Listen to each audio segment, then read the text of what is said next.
Akhirnya Ani resmi menjadi siswi baru di SMA Alam Sari. Hari-hari awal bersekolah ia lalui dengan baik dan selalu menunjukkan keseriusannya di belajar. Pembawaannya yang supel membuat ia cepat bergaul dan banyak teman. Tapi ternyata keadaan ini membuat Cila dan Via semakin tidak senang. Hingga suatu hari mereka berdua mulai mencoba membuli Ani. Cil, lihat tuh anak kampung lagi jalan kemari nih. Gimana? Jadi nggak mau ngasih dia pelajaran? Jadi dong, yuk kita sikat dia, kita bikin dia kesandung.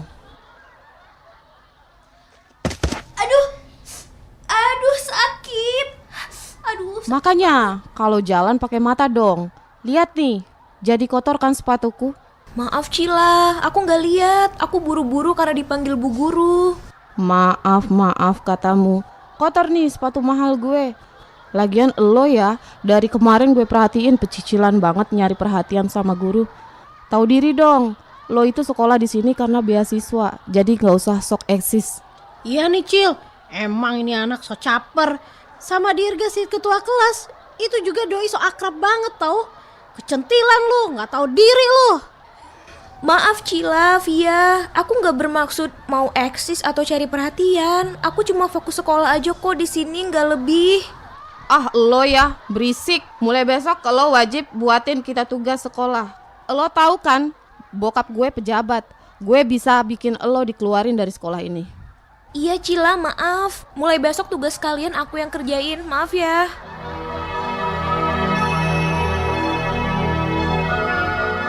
Dimulailah hari-hari penuh derita bagi Ani. Hampir setiap hari, ia harus mengerjakan tugas Cila dan Via.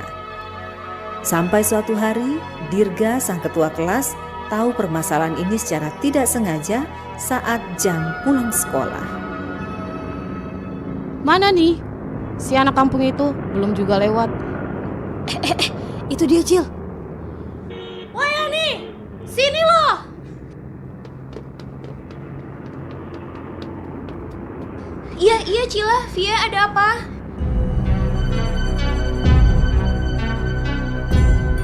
Kejadian ini tanpa sengaja dilihat oleh Dirga. Dengan sigap, Dirga merekam kejadian pembulian ini untuk dijadikan bukti agar bisa dilaporkan ke guru di sekolah.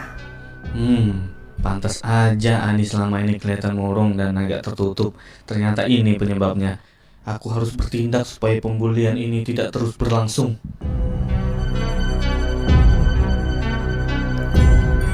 Keesokan harinya, Cila dan Via akhirnya dipanggil ke ruang guru. Mereka pun tampak bingung kenapa mereka bisa dipanggil ke ruang guru. Permisi Bu, Ibu memanggil kami. Cila, Via, sini duduk. Tunggu sebentar ya. Cil, kira-kira kenapa ya kita dipanggil? Ya, mana gue tahu. Permisi Bu, Ibu manggil saya. Loh, kenapa nih? Si Ani ikutan Iya Ani, dipanggil. masuk sini. Ada masalah kayaknya Via. Nah, kalian semua udah ada di sini. Tahu kenapa Ibu panggil kalian? Gak tahu Bu. Saya juga nggak tahu Bu. Assalamualaikum. Waalaikumsalam. Dirga, ayo sini masuk. Dirga, tolong bantu jelaskan ke teman-teman kamu. Jadi gini Bu, kemarin sepulang sekolah saya ngeliat Via dan Cila ngebully Ani Bu. Ini buktinya. Jangan sembarang nuduh lo Dirga. Mana ada kita ngebully. Udah, gak usah ribut. Karena ini udah ada bukti videonya. Kita lihat aja sama-sama.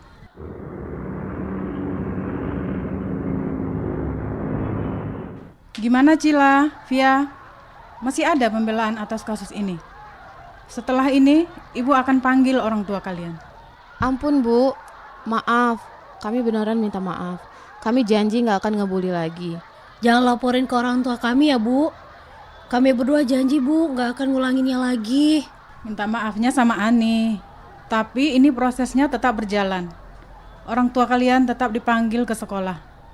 Untuk Ani, lain kali jika ada pembulian jangan takut lapor. Pembulian dalam bentuk apapun tidak dibenarkan. Baik Bu, terima kasih. Kedepannya saya akan lebih berani untuk melaporkan kalau ada pembulian lagi Bu. Iya Ani, kalau kamu takut lapor ke guru, kamu bisa cerita ke aku. Semangat ya Ani.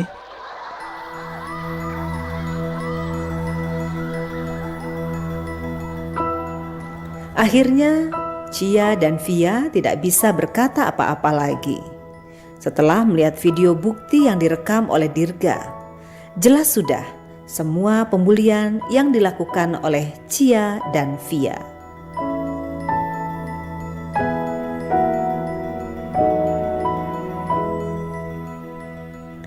Akhirnya, Cila dan Via mendapat pelajaran dari apa yang mereka lakukan. Kedua orang tua mereka dipanggil ke sekolah dan menjamin anak mereka tidak akan melakukan pembulian lagi.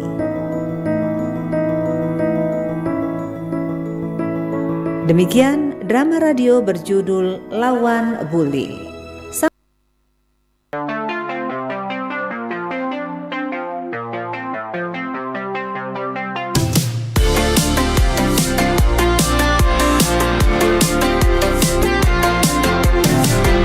Kanal informasi dan inspirasi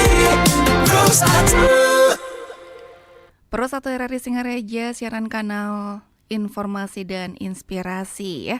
Selamat pagi pendengar Pro 1 dimanapun Anda berada. Senang sekali kami masih bisa menemani segala aktivitas Anda hari ini.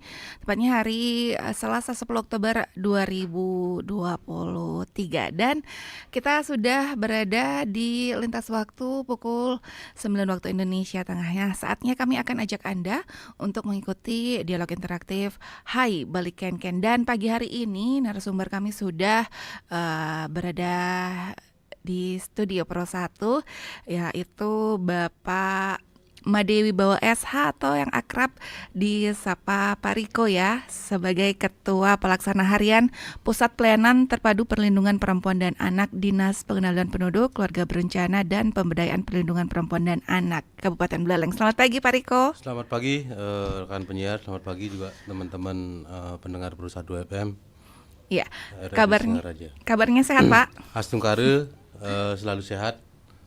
Ya, tentunya pagi hari ini kita akan membahas terkait upaya fundamental melawan fenomena bullying, di mana memang kasus ini sekarang menjadi sorotan ya di Indonesia ya Pak, yang banyak atau marak terjadi tepatnya di lingkungan sekolah. Nah, sebelum kita bahas lebih lanjut seperti apa fenomena bullying itu, kita akan tanya Pak Riko dulu nih Pak, apa sih sebenarnya bullying itu, atau mungkin hal-hal atau tindakan seperti apa yang dikategorikan sebagai bullying?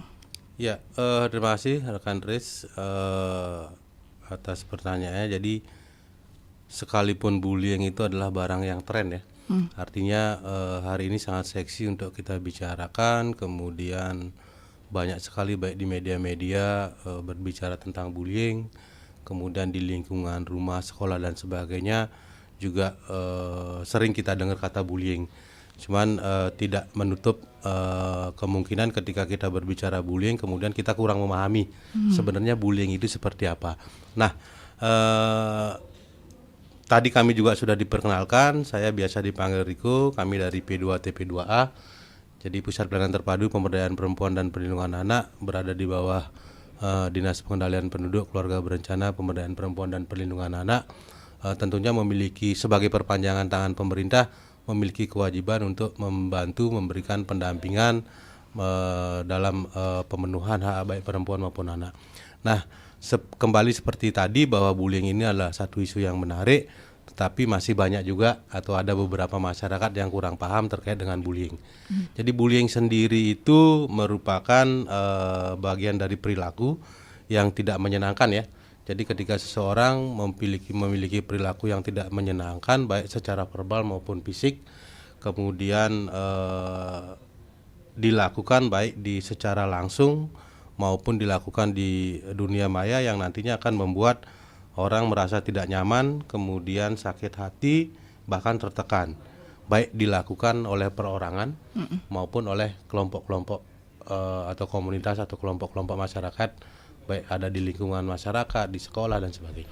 Baik, berarti bullying itu tidak hanya fisik saja Pak ya, tapi verbal juga termasuk Betul, ya Pak ya? betul. Jadi jenis-jenis bullying itu seperti yang saya sampaikan tadi, bullying itu adalah salah satu bentuk dari perilaku seseorang baik secara fisik maupun psikis.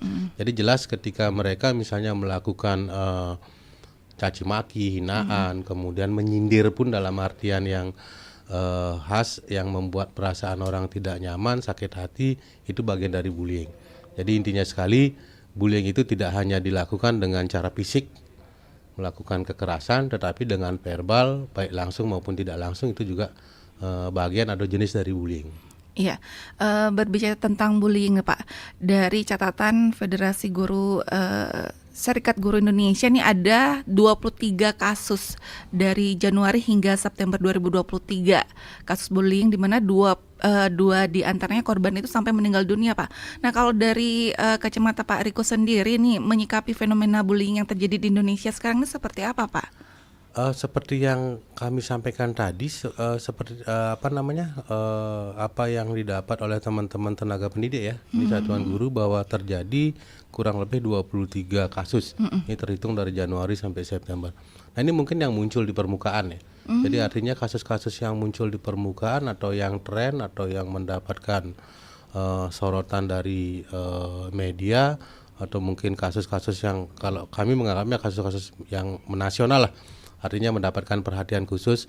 Nah ini buat kami adalah bagian dari kasus yang cukup atau sangat mencemaskan dinilai di jumlah angka yang 23 ini. Karena seperti yang saya bilang tadi, ini kan yang baru kelihatan. Nah sementara bagaimana dengan kami yang ada di kabupaten, teman-teman yang ada di provinsi maupun teman-teman yang ada di pelosok terkait dengan bullying ini. Karena sejauh ini dari apa yang kami lakukan di P2TP2A, bahwa bullying itu sudah ada sejak dulu lah. Kita contohkan saja bahwa saya sendiri angkatan tahun 80-an ketika sekolah, bullying itu sudah umum.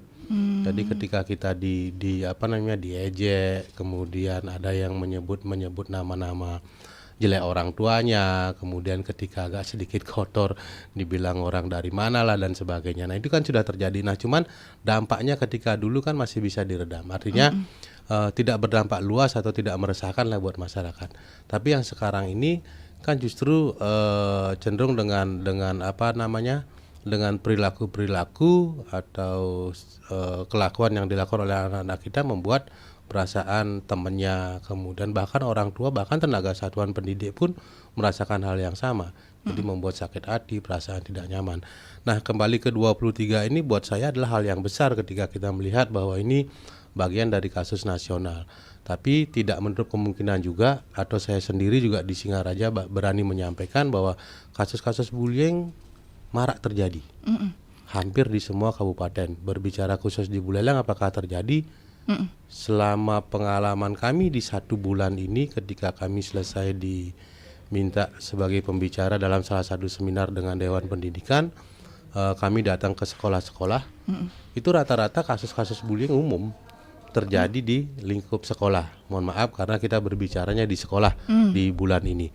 Kemudian apakah di lingkungan masyarakat terjadi? Ketika saya melakukan kegiatan sosialisasi dengan aparat pemerintahan desa dengan masyarakat, juga hal yang umum terjadi, bahkan dampaknya juga sangat luar biasa. Karena ketika di sekolah tidak terjadi kami sebut atraksi bullying atau mungkin janjinya, marahnya, murkanya di sekolah, kemudian ketika keluar dari sekolah pelampiasan di lingkungan masyarakat. Nah, artinya mereka melakukan tindakan-tindakan di luar nalar. Kejadian awalnya di sekolah, saling hina, saling ejek, kemudian berantemnya di luar. Nah seperti itu. Jadi umum berani saya sampaikan bahwa di Singaraja kasus-kasus bullying itu ada, baik di sekolah maupun di lingkungan keluarga. Tapi untuk persentasenya lebih besar di lingkungan sekolah ya Pak? Kalau selama ini saya tidak berani mengatakan persentase mana lebih besar di sekolah dan di lingkungan keluarga. Karena kalau kita berbicara tentang bullying pasti ada sebab dan akibat. Jadi kita tidak berani memojokkan teman-teman di satuan tenaga pendidik bahwa di sekolah kasus bullying yang paling banyak, iya karena mereka tempatnya berkumpul di situ. Kan seperti itu. Jadi anak-anak kumpulnya di sekolah, tapi ketika di rumah apakah terjadi? Ya pasti. Tapi apakah prosentasenya lebih banyak di sekolah dengan di rumah? kalau kita berbicara tentang data, kebanyakan mungkin di sekolah.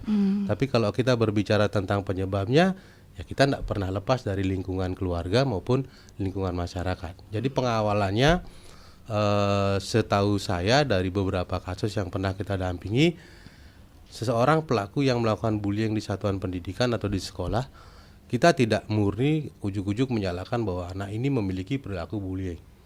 Iya, di sekolah. Tapi ketika kita tarik lagi penyebabnya, kenapa dia melakukan bullying, pasti akan ditelusuri adalah lingkungan. Yang pertama, keluarga. Bagaimana dengan kondisi keadaan keluarga di luar ekonomi ya.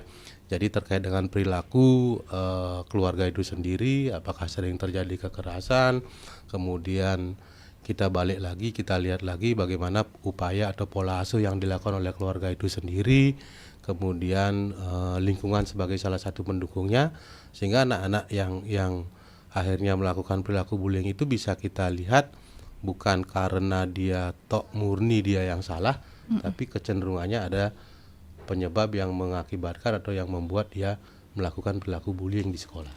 Iya. Demikian. Tapi kalau dari penelusuran Pak, itu kan ada pola asuh, dan yang mirisnya lagi para pelaku bullying itu entah tanpa sadar atau tidak, itu perlakuan bullying itu dianggap sebagai lelucon ya Pak. Nah itu yang menjadi miris ya, kita lihat seperti itu. Betul. Jadi terkadang kita melihat satu situasi bullying karena tidak berdampak, itu dijadikan bahan, oh ini lelucon kok. Sama ketika saya melakukan kegiatan ke sekolah, nak biasa Pak, angon bercanda. Oke, kalau misalnya orang yang dibully tersebut terima dengan kondisi seperti itu, mohon maaf misalnya dicacat, karena kulitnya hitam, saya misalnya terus-terusan saya ketemu dibilang negro, dibilang orang Papua dan sebagainya. Ketika dia terima ya tidak masalah. Ketika dia berbesar hati bahwa oke, saya hitam, kemudian memang Papua bagian dari negro juga. Nah cuman saya berbesar hati bahwa saya adalah makhluk ciptaan Tuhan, misalnya seperti itu. Nah tapi ketika akhirnya dia tidak terima, setiap saat diperlakukan seperti itu, bisa dibayangkan apa yang akan terjadi. Nah teman-teman, mohon maaf, ada beberapa oknum satuan pendidik juga mengatakan biasa kadang sajaan selam dan sebagainya. Nah kita balik lagi, terima enggak dia? Kalau memang dia terima ya enggak masalah. Tapi ketika dia enggak diterima, jangan pula dianggap bahan bercandaan. Saya melihat satu kasus yang ada di luaran sana ketika anak SMP ya, pernah rame, akhirnya dia melakukan tindak pidana, melakukan upaya tindakan dengan membakar sekolah. Nah itu ketika saya coba telusuri mengikuti kasusnya itu, kan pengawalannya dari bullying. Kemudian ketika dia merasa sakit hati, tidak nyaman, ada tempatnya untuk mengadu, tempatnya mengadu pun memperlakukan hal yang sama. Karena ya salah satunya seperti yang tadi Mbak Tri sampaikan, bahwa ini hal bercandaan biasa di sekolah seperti itu. Nah tapi ketika dia sakit hati melakukan perbuatan seperti itu, mari, siapa mau kita salahkan? Apakah murni ujung-ujung anak ini adalah salah karena perilakunya? Iya, tapi kita lihat lagi penyebabnya. Sehingga kami juga setelah waktu ini dengan teman-teman di satuan pendidikan, ayo kita sama-sama menyikapi bahwa bullying itu bukan lagi sesuatu hal yang bercanda, bisa kita redam sepanjang kita mau membuka diri. Itu karena mohon maaf saya berbicara di satuan pendidikan, kalau saya selalu menyampaikan pada teman-teman baik tenaga pendidik maupun orang tua, kita dulu yang harus sadar. Karena pelaku bullying itu bukan anak-anak. Pelaku bullying itu kita yang selalu mengawali. Ketika kita memperlakukan anak kita beda, kemudian kita membodoh-bodohkan anak kita. Sekarang saya balik tanya, Mbak Tris, kalau misalnya tetap dibilang bodoh oleh orang tuanya, bisa terima atau enggak? Bisa jadi melawan ya kan? Bisa jadi melawan. Kemudian ketika misalnya bisa jadi melawan atau misalnya diam kemudian jengah, hal yang luar biasa. Berarti di belakangnya ada motivator yang lain membuat kamu dibilang bodoh, kamu harus bisa, harus belajar dan sebagainya. Tapi ketika dia harus menjadi seorang pendiam, kemudian dia akhirnya tidak nyaman, merasa sakit hati, apa kira-kira yang akan dilakukan? Kalau misalnya dia nyaman dengan kesendiriannya, akan dipendam sendiri dan tentunya bebannya adalah sakit hati.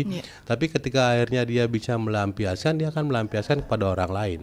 Nah siapa? Nah Untuk itu setiap kali saya diminta berdiskusi, sharing, kemudian dengan teman-teman baik di aparat pemerintahan desa, di lingkungan, di sekolah, saya berharap kita sadar dulu bahwa kita itu adalah pelaku bullying, atau nantinya kita juga dulunya atau sebelumnya pernah menjadi korban bullying, sehingga kita bisa merasakan ketika kita pelaku situasi kita seperti ini. Kemudian ketika kita menjadi korban, kemudian yang dirasakan oleh teman-teman yang lainnya di korban pernah kita rasakan. Untuk itu akhirnya yang kami harapkan nantinya ketika kita terima dan kita bisa melakukan upaya bersama. Karena kalau tidak ada yang mengingatkan atau masih menganggap bahwa bullying itu hal yang biasa, bercanda dan sebagainya, ya itu paling tidak ada bibit-bibit kecil nantinya akan menyebabkan kasus-kasus nasional seperti yang disampaikan sama di luaran sana akan terjadi di Kabupaten Buleleng. Iya, betul. Nah, pendengar, kami ajak Anda untuk bisa sharing atau mungkin bertanya dengan Pak Niko seputar topik yang kita bahas, yakni upaya fundamental melawan fenomena bullying. Silakan di 0362246444 atau melalui WhatsApp kami di 08113999790.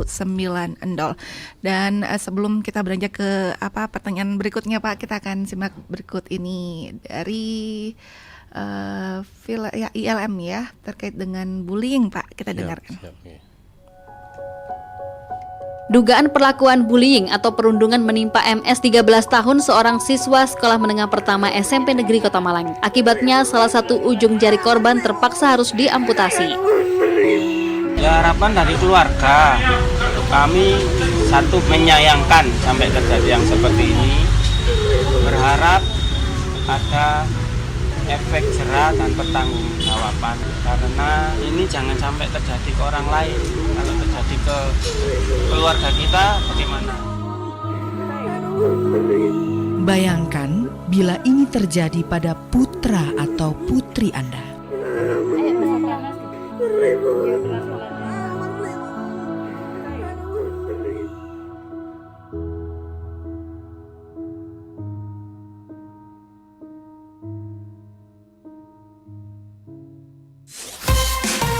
Pro 1, kanal informasi dan inspirasi.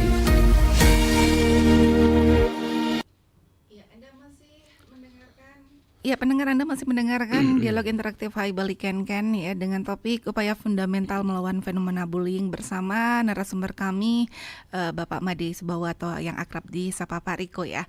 Pak, kita kembali ke kasus bullying ini. Nah, seperti yang Bapak sampaikan tadi, mungkin sebagian orang menganggap kasus bullying itu adalah hal yang sepele begitu ya, tapi tidak dengan korbannya, kan begitu, Pak? Betul, ya. Nah, apa saja sih dampak-dampak yang mungkin akan ditimbulkan oleh korban ini dari kasus bullying itu, Pak? Oke, terima kasih. Jadi seperti apa yang saya sampaikan tadi, bahwa pelaku bullying adalah bukan orang lain, ya diri kita sendiri adalah seorang pelakunya. Kita bisa pahami dulu, kita bisa sadari dulu. Nah, kemudian bagaimana tadi seperti yang disampaikan, apa sih yang dirasakan oleh korban bullying itu sendiri? Ya tentunya kita sebagai korban ya pastilah kalau memang terjadi bullying secara fisik, luka, lebam dan sebagainya, itu sudah memungkinkan. Kemudian yang lebih miris lagi adalah beban psikis dari si korban itu sendiri.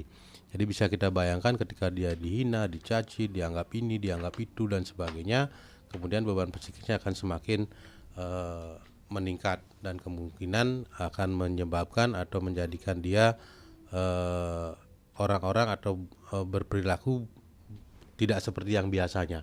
Nah, kemudian apalagi yang terjadi ketika seorang anak menjadi korban bullying, biasanya kecenderungannya dia akan menjadi rendah diri.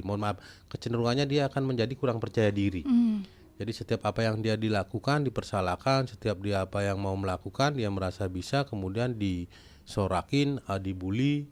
Bagaimana? Apakah mereka mau maju? Tentunya rasa kepercayaan dirinya akan semakin berkurang, sampai ada yang merasa trauma, kemudian ada yang khawatir atau takut berangkat ke sekolah misalnya, atau bergaul di lingkungannya dan sebagainya.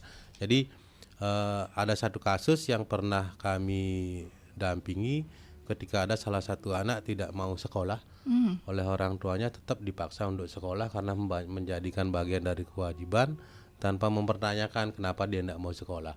Nah, kemudian setiap ditanya dia selalu diam, setiap ditanya akhirnya memilih untuk menangis. Nah, ketika orang tua sudah tidak berdaya memperlakukan anaknya, kemudian akhirnya kan cenderung akan memaksakan.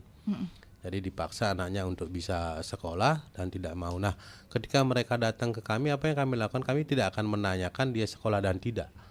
Kami akan menanyakan apa sih perlakuan apa yang didapat di sekolah. Nah, ini kemudian memunculkan cerita si anak berani bercerita yang menyampaikan bahwa saya di sekolah mendapatkan perlakuan seperti A, B, C dan sebagainya. Nah, jadi salah satu yang membuat akhirnya mereka atau anak-anak yang menjadi korban ini ada kekhawatiran atau ketakutan untuk berangkat sekolah karena khawatir akan mendapatkan bullying. Nah, ini yang pernah kami dampingi, kemudian bagaimana mereka juga menderita ketakutan sosial.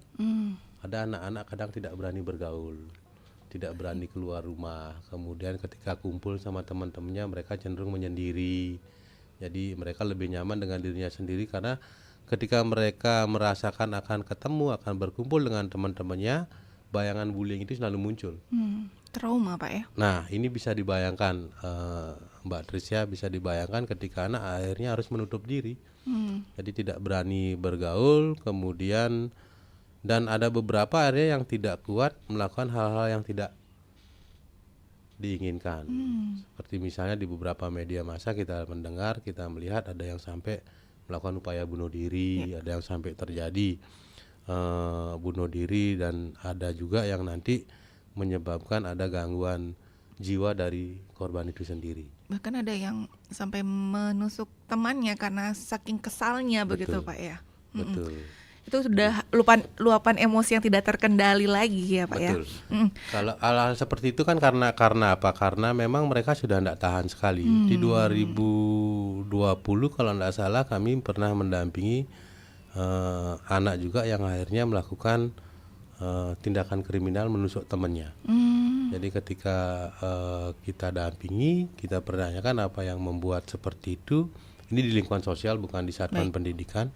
Jadi ketika mereka biasa berteman, kenal, biasa ngumpul, kemudian setiap dia datang selalu diejek, selalu dihina, bahkan sampai dia datang kemudian teman-temannya pada bubar, sepertinya tidak mau bergaul. Jadi ada keinginan dia untuk bisa bersosialisasi dengan teman-teman di lingkungannya, tapi mendapatkan perlakuan seperti itu. Bahkan yang tragis yang dirasakan oleh si korban, mereka berjanji akan datang ke salah satu tempat, bukan tempat hiburan sih, datang ke sungai bersama-sama. Tapi ketika sudah sampai di sungai, si anak ini ditinggalkan oleh teman-temannya itu. Nah, kalau si pelaku sendiri menganggap ini hal yang biasa karena saya tidak senang bergaul dengan ini. Kemudian saya juga merasa tidak nyaman kalau dia ada di sini. Tapi dari perlakuan yang seperti itu membuat si korban ini akhirnya menjadi dendam. Dan di suatu saat ketika sudah memuncak, dia membawa gunting pada waktu itu, kemudian menusuk leher dari pelaku. Bahkan di media sosialnya sendiri, tunggu masih ada satu lagi yang membuat saya seperti ini. Nah, itu kan bisa kita gambarkan bahwa si anak ini memang memiliki dendam begitu ya Pak. Dendam, kemudian penyebab dendamnya juga ini saya yakini dalam proses pendampingan saya dengan teman di konselor psikolognya juga meyakini bahwa ini sudah bukan hal yang pertama atau bukan sekali dua kali, tapi berkali-kali akhirnya timbul rasa ingin melakukan kekerasan. Jadi kalau mau bersyukur ya tetap bersyukur tidak sampai kejadian orang yang kedua, tetap bersyukur karena salah satu korban yang ditusuk itu tidak sampai meninggal seperti ada di beberapa media, dan kemungkinan cacatnya ada karena kebetulan di lehernya yang ditusuk dengan gunting. Ya, seperti yang Bapak sampaikan tadi, ini kan kasus pendampingan sudah pernah, karena memang sudah pernah terjadi di Buleleng ya Pak ya. Pernah. Nah, kemudian upaya lainnya Pak yang dilakukan dinas seperti apa Pak sampai sejauh ini untuk menekan kasus ini? Terima kasih Mbak Tris. Jadi kami di P2TP2A, Dinas Pelayanan Penduduk Keluarga Berencana Pemberdayaan Perempuan dan Perlindungan Anak, selain memiliki kegiatan untuk melakukan respon kasus terkait adanya pengaduan, kemudian pemberian konselor tentang konselor psikolog terkait dengan pendampingan hukum kalau memang nantinya sampai harus ke ranah hukum, kami juga memiliki upaya-upaya untuk melakukan pencegahan. Nah tentunya kami sadari, saya sendiri di P2 TP2A memiliki keterbatasan untuk melakukan upaya-upaya pencegahan, tapi tetap kami berusaha untuk melakukan kegiatan-kegiatan baik ke desa untuk melakukan sosialisasi, penyuluhan ke desa-desa. Kami melakukan upaya sosialisasi baik sebagian besar sih atau kebanyakan sih kami yang diundang untuk memberikan materi tentang upaya pencegahan bullying dan kekerasan pada anak atau KDRT misalnya di salah satu desa. Kemudian ke sekolah juga baik pada saat MPLS maupun kemarin ini di bulan Oktober ini juga saat jeda semester kurang lebih ada 12 sekolah yang kami kunjungi atau kami diundang untuk memberikan sosialisasi tentang bullying. Nah kemudian upaya yang lain sebenarnya dari Kementerian Pemberdayaan Perempuan dan Perlindungan Anak juga sudah memiliki program-program yang mudah-mudahan di tahun 2024 ini bisa kita eksekusi atau bisa kita advokasi dengan teman-teman di lintas sektor yang lainnya untuk bisa membuat atau menjadikan salah satu desa itu memiliki orang-orang yang berkompeten dalam perlindungan perempuan dan anak. Jadi ada program namanya DRPPA, Desa Ramah Perempuan dan Anak. Ini nanti kami akan datang memfasilitasi desa untuk memberikan pemahaman, pelatihan keterampilan terkait dengan pendampingan kasus dan upaya-upaya pencegahan di desa. Terus kemudian yang sudah berjalan juga upaya yang lainnya dari programnya dari pemerintah pusat juga terkait dengan PATBM, perlindungan anak terpadu berbasis masyarakat. Ini juga basicnya ada di desa. Nah, cuman teknisnya tetap selama ini kurang lebih ada 22 desa yang sudah terbentuk PATBM-nya. Tapi mungkin perlu evaluasi untuk peningkatan atau kegiatan-kegiatan yang akan dilakukan. Ya baik Pak, kita sapa dulu ya penelpon yang sudah masuk. Ya baik, bisa diulang kembali, terputus ya. Untuk Anda yang ingin bergabung bersama kami undang silakan di 0362246644 atau melalui WhatsApp kami di 08113999790. Ya baik, ini juga ada respon dari pendengar dari Pak Romi ya. Selamat pagi Pak Romi, ini terkait dengan bullying ya Pak. Pak Romi mengatakan bahwa perundungan atau bullying ini tidak bisa dianggap remeh, perlu penanganan serius dan salah satu yang perlu ditingkatkan yakni peran dan fungsi guru BP atau BK. Nah caranya dengan semakin gencar dilakukan upaya preventifikasi atau pencegahan.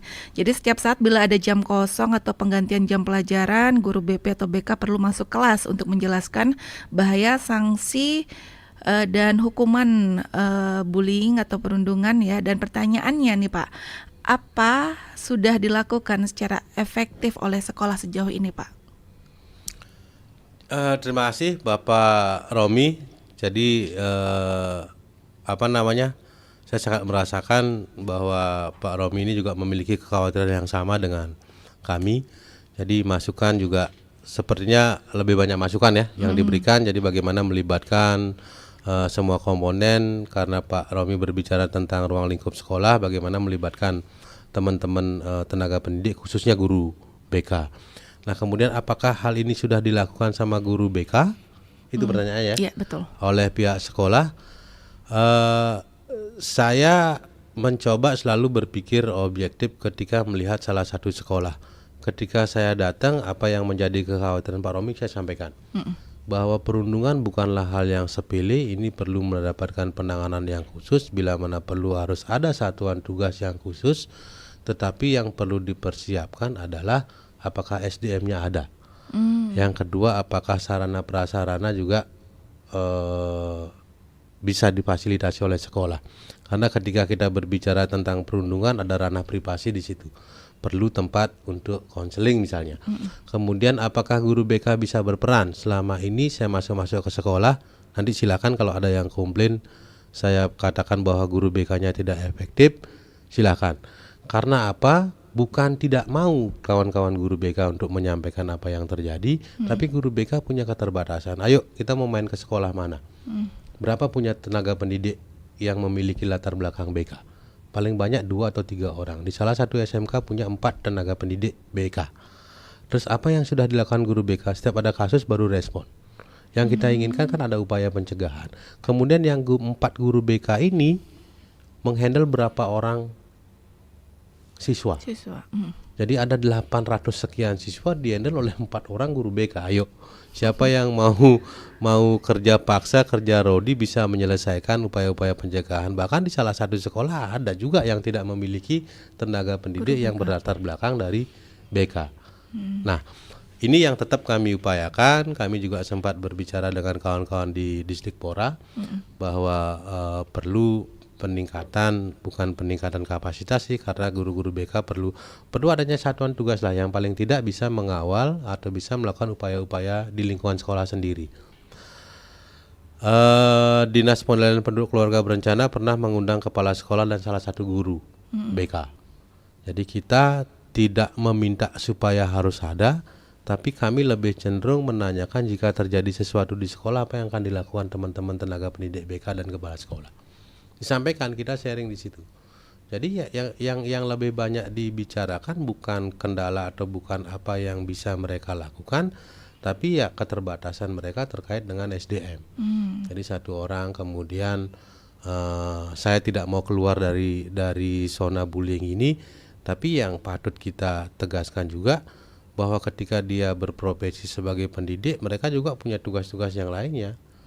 Apakah buat mereka itu beban? Ya tidak, karena bagian dari kewajiban, sumber gajinya ada di situ.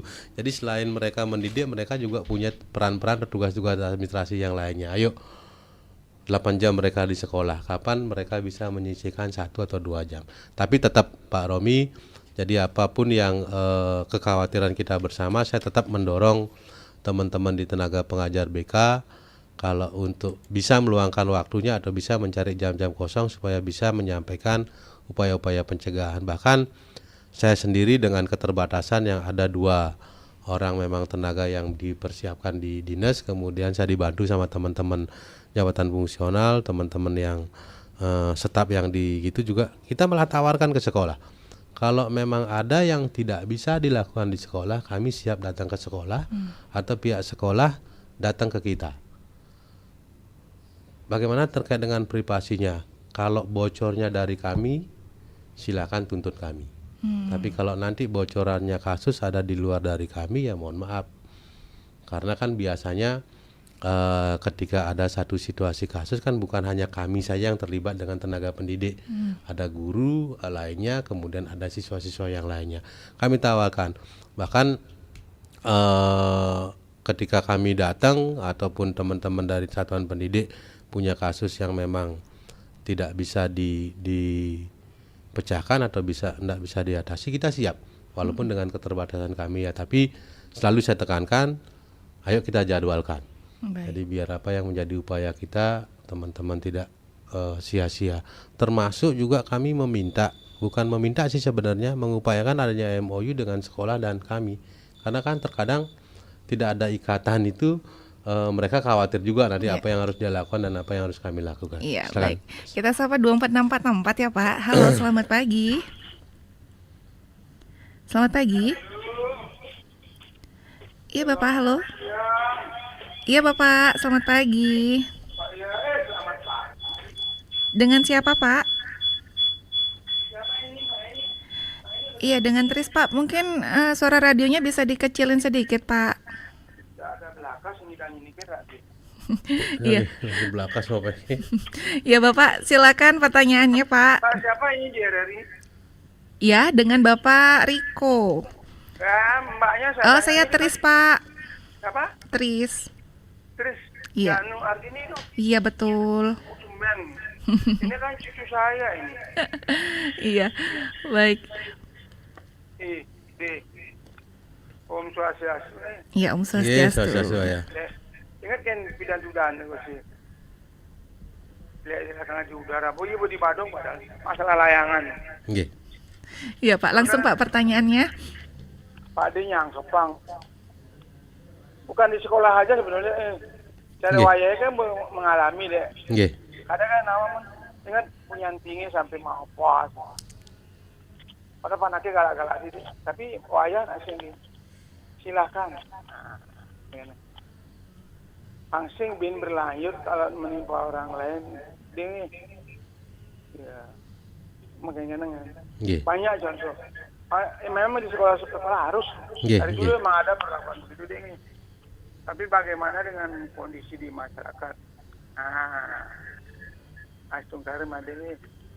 Aman ke deh. Nggih, semua ya. Anaknya namilu ada Iya baik, Nggih. terima kasih untuk pertanyaannya. Nah itu kan kalau di sekolah memang wajib nih ada kontrolnya barangkali ya dari guru ya Pak. Tapi kalau di masyarakatnya mungkin akan agak sulit kita cegah gitu ya Pak ya. Bagaimana Pak tanggapannya, silakan Pak Riko. Ya, terima kasih yang selalu juga peka ya terhadap satu situasi baik di lingkungan rumah maupun di lingkungan yang lainnya. Jadi seperti apa yang disampaikan, bullying itu seperti yang saya sampaikan dari awal bahwa bullying itu tidak hanya terjadi di sekolah, tapi bullying itu bisa juga terjadi di rumah, bullying bisa terjadi di lingkungan masyarakat, bullying bisa terjadi di sekolah maupun bisa di cyber atau di dunia maya. Nah, jadi yang menarik tadi yang disampaikan ketika di rumah apa yang kita upayakan. Tadi saya sampaikan bahwa anak-anak kita sekolah itu kalau SD paling tidak usia 6 tahun. Terus kemudian 1 sampai 5 tahun atau 5 ke 6 tahun itu mereka sekolah di PAUD atau di TK. Berarti 1 sampai 4 tahun itu orang sering mengatakan bahwa itu usia emas, bagaimana si anak dengan cepatnya bisa menangkap satu situasi kejadian yang dialami. Nah, saya balik kembali bahwa bullying itu murninya atau banyaknya atau lebih sering terjadi itu di lingkungan rumah. Jadi dari situ memulainya, kemudian di lingkungan masyarakat sampai akhirnya terbawa ke sekolah. Menarik ketika kita berbicara bullying, kemudian saya selalu menganalogikan, mencontohkan ketika ada satu aturan yang di sekolah. Kita punya anak-anak, terkadang pulang sekolah kita buka di kantongnya ada kulit permen, ada kulit kacang. Nah, ketika seorang ibu atau seorang bapak memperlihatkan seperti itu, yang menjadi pertanyaan, ngapain kamu bawa sampah ke rumah? Itu hal yang umum yang dipertanyakan pada anaknya ketika pulang-pulang bawa sampah permen. Nah, tapi ketika di sekolah apa yang terjadi? Di sekolah ada ketegasan peraturan di situ. Ada aturan di mana dia buang sampah, kemudian ada tempat yang disediakan, kemudian ada yang mengingatkan di situ. Jadi kalau ada yang buang sampah sembarangan, temannya yang mengingatkan atau gurunya atau lingkup yang ada di sekolah yang mengingatkan. Nah, tapi ketika kebiasaan di sekolah kemudian dibawa ke rumah yang tidak ada kebiasaan seperti di sekolah, maka yang terjadi akan terbalik. Apalagi orang tuanya misalnya memberikan contoh buang sampah sembarangan, si anak pastinya akan ngikut. Nah, akhirnya kembali kepada apa yang disampaikan sama Ayah Riba tadi ya, bahwa di lingkungan juga perlu kita perbaiki. Di keluarga sangat perlu sekali, terutama tentang apanya ya, bagaimana melakukan atau belajar tentang pola asuh. Karena selama ini tidak ada perkuliahan pola asuh. Nah, terus kemudian hanya kita melihat kebiasaan, dulu nak biasa bapak dididik seperti ini, ibu dididik seperti ini, kemudian anaknya dididik hal yang sama, kan sudah jauh drastis. Ada zaman ya Pak. Sudah zaman jadul yang dulu. Banyak juga yang saya dengar ketika pidan bapak anak ini pidan. Iya. Kalau sekarang kan beda. Nah, sekarang kecenderungannya kita yang harus paling tidak bisa mengikuti apa yang menjadi kebutuhan anak ya, bukan keinginannya. Paling tidak bisa kita memberikan gambaran. Era sekarang contohnya misalnya teknologi, anak-anak kita di SMP yang sudah belajar online, kadang dapat tugas harus cari. Nah, sekarang orang tuanya yang gaptek. Ya kita mau apakan?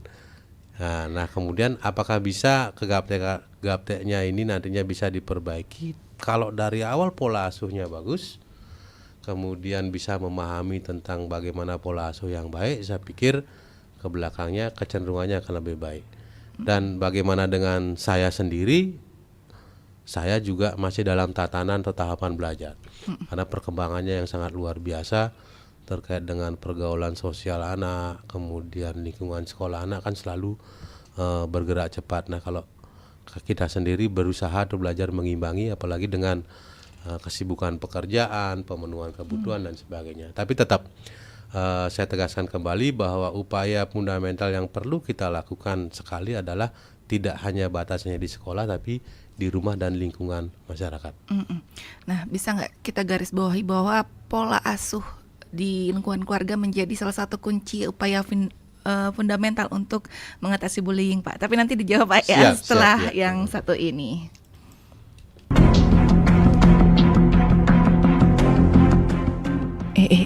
Lihat tuh, ada yang masuk ke daerah kekuasaan kita.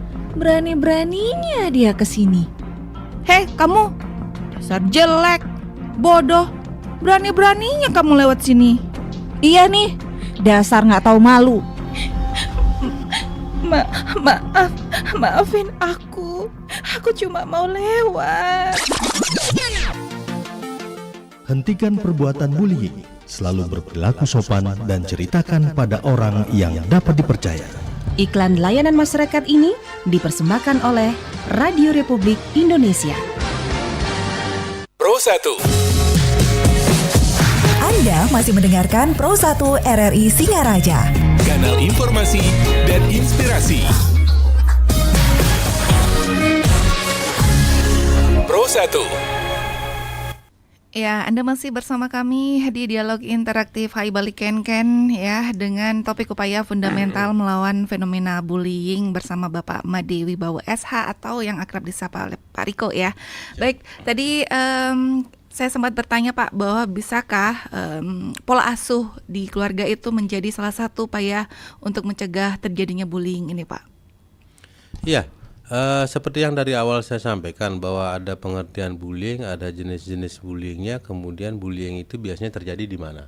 Nah kemudian yang selama ini paling banyak muncul kan yang di sekolah yang dimunculkan. Tapi kalau kita berbicara real bahwa di masyarakat apakah terjadi besar. Ibaratnya seperti yang saya sampaikan tadi bahwa ada fenomena gunung es yang di sekolah itu yang kelihatan besar-besarnya saja. Tapi di bawah kita lihat beberapa media mengangkat bahwa ada salah satu anak mendapatkan kekerasan karena terlalu cerewet atau karena terlalu banyak permintaan atau karena ada cacat fisiknya. Apakah itu masuk kategori bullying di masyarakat? Kalau saya tegaskan di sini seperti apa yang saya sampaikan tadi bahwa itu bagian dari bullying. Jadi anak kita yang terlahir dengan kondisi yang istimewa itu menjadi bahan ejekan sehingga orang tuanya malu. Keluarganya malu, terjadi kekerasan di situ. Itu kan tidak muncul sebagai masalah bullying, tapi yang lebih banyak dimunculkan kan adalah ketika ini terjadi di sekolah. Karena apa? Karena kebetulan pelakunya adalah sesama maupun kawan-kawan di satuan pendidikan. Terus tapi bagaimana ketika dia pelakunya adalah saudaranya sendiri, orang tuanya sendiri, ini kan yang tidak muncul. Nah, jadi apa yang disampaikan sama Tris tadi bahwa terkait apakah fundamentalnya bahwa fundamentalnya bisa kita tegaskan bahwa upaya yang harus kita lakukan adalah di lingkungan masyarakat dan keluarga. Saya cenderung di lingkungan keluarga. Di keluarga yang lebih umum karena di situ kita bisa melihat atau kita bisa mendidik anak-anak kita yang lebih banyak tahu seharusnya tentang kondisi keadaan anak-anak kita sendiri. Tapi kalau kita lihat realnya, nyatanya saat ini kan sepertinya lebih cenderung atau lebih banyak terjadi pola asuh pembiaran. Apapun yang mau dilakukan sama anak-anak kita biarkan. Dia mau berangkat sekolah pagi, dia tidak mau belajar apa. Kalau dulu kan beda. Nah kemudian dia bukan pemenuhan kebutuhan tapi keinginannya ya kita hanya berusaha memfasilitasi. Kemudian pembelaan orang tua ketika tidak ada kesanggupan mengawasi anak, bahwa saya juga bekerja untuk anak. Tapi kan akan sangat kasihan sekali ketika kedua orang tuanya bekerja banting tulang peras keringat, kemudian anak yang diasuhnya ada juga yang seperti itu, anak-anak yang akhirnya diberikan materi dan sebagainya, hanya dia melakukan hal yang tidak kita inginkan. Ribut terus, berantem terus, suka bolos misalnya sampai terlibat penyalahgunaan narkotika dan sebagainya. Nah ini kan sangat disayangkan ketika orang tua berjuang untuk pemenuhan anak, tapi ternyata dari apa yang kita berikan lebih banyak disalahgunakan. Nah jadi kecenderungannya kalau buat kami sendiri, ayo bagaimana mengupayakan perbaikan terkait dengan pola asuh. Masing-masing orang tua punya seni tersendiri untuk melakukan pola asuh. Kemudian cuman yang paling relatif, yang paling seni adalah model pola asuh demokratis. Artinya orang tua juga sebenarnya harusnya legowo ketika anak-anak punya pilihan. Kemudian orang tua juga seharusnya paham bahwa anak mempunyai hak dasar. Salah satunya tumbuh kembang, kesehatan, perlindungan, dan partisipatif. Nah, kecenderungan memberikan hak anak itu terkait dengan partisipatif, terkadang banyak batasan yang kita berikan. Artinya ketika anak menginginkan atau mempunyai keinginan tertarik dengan salah satu kesenian, misalnya ingin belajar nari atau ingin belajar nyastri Bali, untuk apa? Ngapain belajar gitu? Kenapa ndak gini? Nah, kita ndak cenderung. Kemudian contoh yang umum biasanya perilaku kita sebagai seorang tua ketika mengajak atau melibatkan anak untuk belanja. Kan dari rumah, ayo Dek kita belanja beli baju baru. Ya, yang mau pakai kira-kira siapa Mbak terus baju baru yang akan kita belikan? Anaknya. Tapi yang milih orang tuanya. Kecenderungannya ketika anaknya, Mak saya mau baju yang ini, ngapain baju yang ini, modelnya gini, warnanya dan sebagainya. Kenapa enggak kita tanyakan, kenapa kamu memilih baju ini? Kemudian tren teman-teman yang sekarang lagi ngetop, berarti dia masih ikut temannya. Terus untuk apa ikut teman kalau misalnya temanmu bodinya seperti apa, warna kulitnya seperti apa? Sehingga anak kita juga terbuka ketika kita berikan hak partisipatifnya, kita punya batasan demokratis ketika dia memilih. Nah, kalau dibalik lagi, apakah saya seperti itu juga? Iya, terkadang ketika kita mengalang-alang apa label harga yang dulu kita lihat. Ini kalau kita beli beras ini bisa untuk kebutuhan 1 bulan misalnya, tapi kita dari rumah tetap minta, ayo Dek kita belanja, ayo beli baju untuk hari raya atau apa misalnya. Nah itu, jadi intinya sekali Mbak Des, jadi bagaimana kita mengupayakan pemberian pemahaman terkait dengan pola asuh. Apakah hanya di lingkungan keluarga? Saya baru belajar tentang konseling perkawinan. Kemudian dinas Departemen Agama punya konseling pranikah. Jadi mudah-mudahan nantinya ketika program dari pemerintah terkait dengan konseling pranikah, baik yang dilakukan oleh umat kita ataupun umat-umat yang lainnya, kalau di gambarnya mohon maaf bukan mendiskreditkan, teman-teman di Katolik setiap mau nikah pernah dengar ada sekolah pranikah dulu. Mereka diberikan pemahaman tentang makna atau arti perkawinan. Di situ juga ada tentang pola asuh, kemungkinan permasalahan, kemudian manajemen mengatasi masalah. Karena kebetulan rekan saya di Peksos seorang Katolik, dia cerita terus ngapain, apakah nanti kalau tidak lulus saya tidak kawin? Enggak, itu kan bagian dari pemahaman dan khawatir. Nah kami juga berharap kalau di Hindu sebenarnya dari informasi saya tidak terlalu mendalami, ada juga pemberian pemahaman tentang itu, cuman lebih fokus kepada perkawinan, tidak ke anaknya. Nah, nanti ini mungkin akan menjadi bahan atau kedepannya bagaimana mengupayakan adik-adik kita yang sudah siap dengan usia perkawinannya bisa mendapatkan konseling pranikah. Iya, Pak, ini ada juga tanggapan dari WhatsApp kami ya. Yang pertama itu dari Ibu Made Sambangan. Ya, pagi Bapak Narsum, masalah bullying ini sebenarnya juga menjadi masalah kita semua. Saya ambil contoh di sekolah anak saya dulu. Bukannya bullying terjadi antar siswa, tapi terkadang guru juga ikut membuli siswanya. Begitu. Mengapa orang senang membuli? Sebabnya napi. Nah, kemudian kita jadikan satu dengan Bapak Surya di Cempaka juga. Bagaimana seandainya terjadi bullying di area sekolah dan gurunya malah menyalahkan yang dibullying karena anak yang dibully itu melawan. Bagaimana cara mengatasinya? Mungkin bisa dirangkum saja, Pak. Iya, terima kasih Ibu yang di Sambangan sama Bapak Surya ya yang di Cempaka. Jadi bagaimana bullying itu seperti yang saya sampaikan terjadinya ya bukan hanya di sekolah, di lingkungan keluarga dan sebagainya.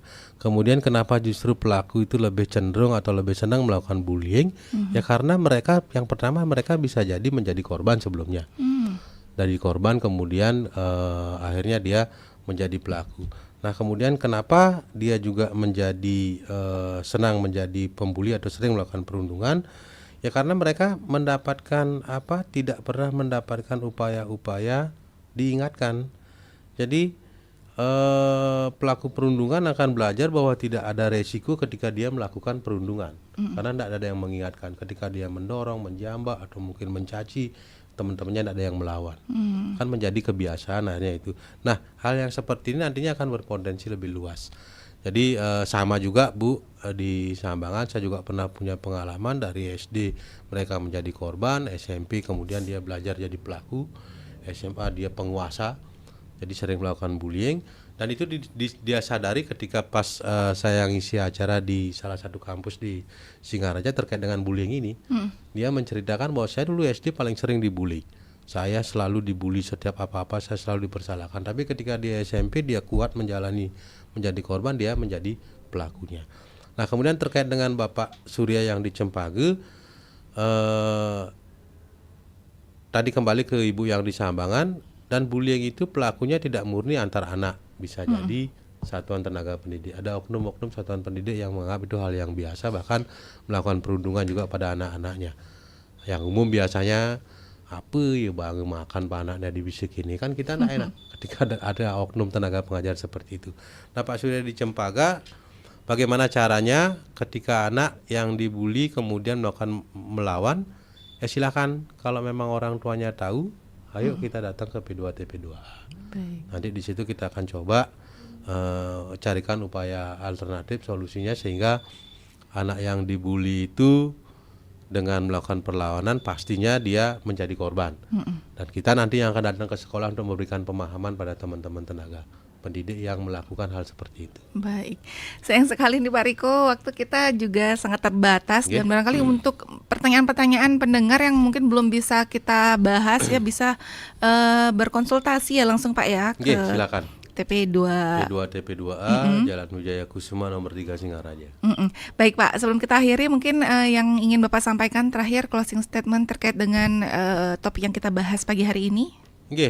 Terima kasih rekan Tris, kemudian Bapak dan Ibu pendengar Pro 1 FM RRI Singaraja. Jadi seperti apa yang saya sampaikan tadi, bahwa bullying ini bukan permasalahan yang remeh, bukan permasalahan yang kecil, tapi kita akan bisa melihat dampaknya. Nah, untuk itu perlu saya ingatkan bersama bahwa ini bukan menjadi bagian dari kewajiban kami di institusi, kewajiban pemerintah, tapi jadikan ini bagian dari kewajiban dan tanggung jawab kita bersama untuk mengupayakan atau meminimalkan kasus-kasus bullying baik di keluarga, di lingkungan, di sekolah maupun di dunia maya. Mungkin itu. Baik, terima kasih Pak Riko untuk hadirnya pagi hari ini. Seru sekali perbincangan kita dan juga untuk para pendengar yang sudah berpartisipasi pagi hari ini.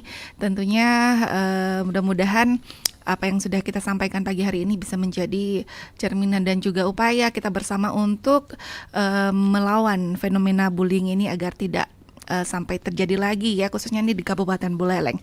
Baik, selamat pagi, selamat beraktivitas dan sampai jumpa.